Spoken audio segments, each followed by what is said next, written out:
Have you ever noticed that the harder you try to fall asleep, the more wide awake you feel? You stare at the ceiling, doing math in your head about how many hours of sleep you have left, desperately chasing rest. And because you're chasing it, your heart rate spikes, your brain starts racing, and sleep slips completely out of reach. Self-discipline works the exact same way. Most people treat discipline like a war. They wake up on a Monday morning, look in the mirror, and decide that today is the day they completely change their lives. They build this massive, rigid wall of rules. No more sugar, 2 hours at the gym, waking up at 5 a.m., and absolute, flawless focus. They call it having an iron will. They think that if they just push hard enough, fight their desires aggressively enough, and want it badly enough, they will finally become that productive, unstoppable version of themselves. But then, the backwards law steps in and ruins the party. The backwards law, popularized by the philosopher Alan Watts, is the simple idea that the harder we pursue a negative experience, like the painful, restrictive struggle of forcing ourselves to do things, the more miserable we become. Conversely, accepting our flaws actually makes us better. When you obsess over wanting discipline, what you are actually doing is screaming to your brain that you are currently lazy, disorganized, and completely out of control. You are focusing entirely on the lack of discipline. Think about the mental energy required to maintain an iron will. Every single minute becomes a negotiation. Should I eat this? Should I sit at my desk now? Why am I checking my phone again? You are constantly whipping yourself forward, treating your own mind like a stubborn horse that refuses to move. This creates an exhausting amount of internal friction. You aren't actually working. You are just spending all your energy trying to force yourself to work. The paradox is that this aggressive wanting actually destroys the very thing you're trying to build. Human willpower is a finite resource, and when you use it to fight a civil war inside your own head every morning, you run out of gas by 2 p.m. The moment your energy dips, the iron will cracks.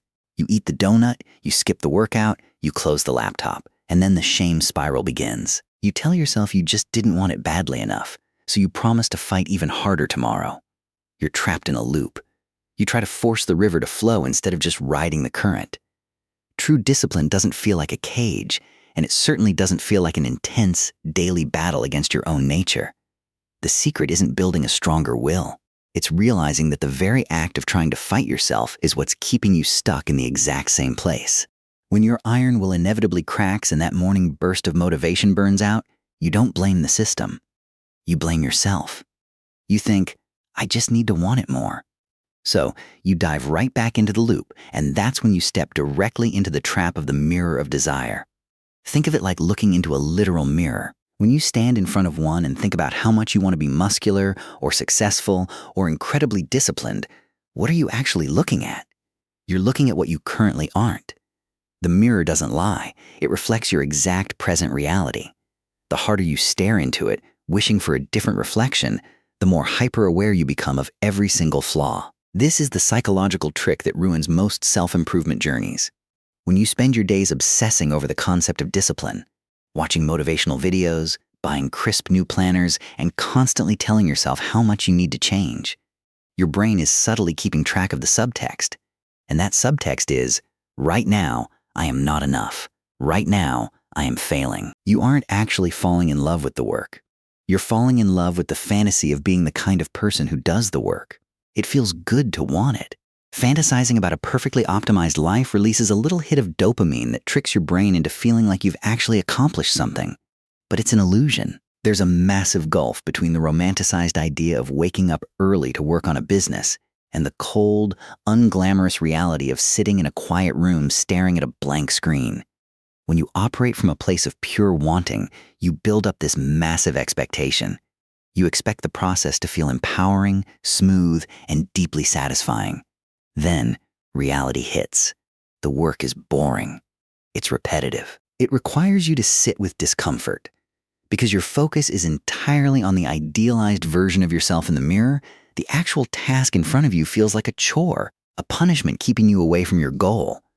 You start to resent the present moment because it doesn't match the fantasy. You're working hard, but your focus is entirely on the finish line, which means every step of the race just feels like a painful delay. This constant state of desire breeds deep dissatisfaction. You become a collector of tools rather than a builder of habits. You buy the courses, You tweak the productivity apps, and you redesign your morning routine for the 10th time, all because you're chasing the feeling of being disciplined. But the backwards law reminds us that the craving for a positive experience is itself a negative experience. The more desperately you chase the high of feeling totally in control, the more agonizing it feels when you inevitably get distracted or make a mistake. You've turned discipline into a destination, a far-off island you're trying to swim toward. But by treating it as something outside of yourself that you have to aggressively pursue, you ensure it stays just out of reach, leaving you exhausted, frustrated, and staring at a reflection you still can't stand. If you're tired of staring at that reflection and feeling stuck in this loop, it's time to stop chasing the fantasy and start changing the daily reality. That's exactly why I created a 30-day practical roadmap to master your discipline, reset your mindset, and build habits that actually stick, without the overwhelm. If you want to stop the mental warfare and get a clear, day-by-day guide to make progress effortless, click the first link in the description below to claim your copy. And if you want to make sure you don't miss how we actually break this cycle, hit that follow button right now. Let's dive into how you can finally drop the shield and find true peace. Once you grab that 30-day roadmap and decide to finally step away from the fantasy, everything changes. You stop staring into the mirror of desire, and you do something completely counterintuitive, yet incredibly freeing. You drop the shield. Think about what happens when you're caught in that endless loop of wanting discipline. You are constantly on guard. You carry this massive, heavy shield of expectations, always bracing yourself for the next failure, the next distraction, the next moment of weakness. You think that if you just hold the shield tight enough, you can protect yourself from your own lazy impulses. But carrying that weight around all day is exactly what's draining your battery. Dropping the shield isn't about giving up, quitting, or throwing your hands in the air to become completely hopeless. It's about something much more powerful: radical surrender. When you surrender, you stop fighting a war against your own mind. Imagine you're swimming in a rough ocean. If you panic and try to fight against the massive waves, trying to beat the water into submission with your fists, you will exhaust yourself within minutes and sink. But if you relax your body, open your hands, and simply float, the water holds you up. The river of your daily life works the exact same way. When you drop the shield, you stop trying to force yourself to be a perfect, flawless robot. Instead, you look at your current reality, with all its messy distractions, bad habits, and imperfect days, and you simply say, okay, this is where I am starting today. The backwards law shows its true power right here. The moment you accept that you are imperfect, you instantly stop wasting energy on the guilt of not being perfect. Think about how much time you lose to pure mental drama. You plan to work for 4 hours, but you get distracted and scroll on your phone for 20 minutes. If you are still carrying that heavy shield of perfectionism, you immediately start beating yourself up. Why did I do that? I have no discipline. This day is ruined. That internal tantrum creates so much emotional friction that you abandon the work entirely and eat a sleeve of cookies just to numb the frustration. You let a 20-minute slip turn into a 3-day spiral. But what happens when you drop the shield? You catch yourself scrolling, you accept it without judgment, and you simply put the phone down. There is no trial, no judge, no sentencing, and no shame. You just return to the present moment. By accepting the negative experience of being distracted, you instantly dissolve its power over you. Dropping the shield allows you to see yourself clearly for the very first time. You stop trying to build a life for the imaginary, hyper-disciplined superhero you wish you were, and you start building a life for the real, human version of yourself who actually exists. You realize that true progress doesn't come from a place of self-hatred or aggressive restriction. It comes from a place of calm, clear-headed honesty. And once you clear away all that exhausting emotional warfare, you finally open up the space needed to let your actions move in a completely new direction. One where you are no longer the driver screaming from the front seat. Once you drop the shield and stop fighting that exhausting civil war inside your head, something strange happens. The smoke clears, the mental noise dies down, and you find yourself sitting quietly in the present moment. You're no longer gripping the steering wheel with white knuckles, screaming at yourself to go faster. Instead, you gracefully step to the side and put action in the passenger seat. To understand what this looks like, think about how you brush your teeth every morning. You don't wake up, stare at the ceiling, and give yourself a fiery motivational speech about the long-term dental health benefits of fluoride. You don't track your teeth brushing streaks in a productivity app or beat yourself up because you didn't brush with enough passion. You just walk into the bathroom and do it. The action is entirely in the passenger seat. It's just along for the ride while your mind casually drifts elsewhere.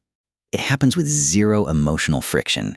This is exactly how high-level consistency actually works. Real progress isn't driven by loud, aggressive bursts of willpower.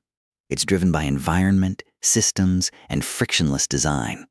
When you rely on motivation or an iron will to get things done, you are trying to be the driver who forces the car up a steep, rocky mountain by sheer muscle power. But when you put action in the passenger seat, you realize it's much easier to just build a smoother road.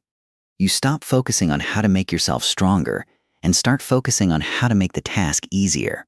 If you want to read more books, you don't vow to become a more disciplined reader. You simply put a book on your pillow and hide your TV remote in a drawer. If you want to stop eating junk food, you don't test your mental strength by staring at a bowl of candy all day. You just don't buy it in the first place. You manipulate your surroundings so that the right actions become the path of least resistance. The habit happens almost automatically, without you ever having to make a hard choice. By removing the choice, you remove the negotiation. And by removing the negotiation, you save your precious mental energy for the actual work. When action is in the passenger seat, you also learn to detach your progress from your emotions. If you only write when you feel inspired, or only go to the gym when you feel energized, you will never build anything lasting. The backwards law teaches us that chasing a specific feeling, like the high of absolute motivation, only makes us hyper-aware of when it's missing. When you put action in the passenger seat, you accept that some days the work will feel exciting, and some days it will feel incredibly boring. And that's completely fine. You let the feelings sit in the back block while the action just moves forward anyway. You stop trying to feel like doing it, and you just let the system you built do the heavy lifting for you. True discipline isn't about feeling a massive surge of power every time you sit down to work.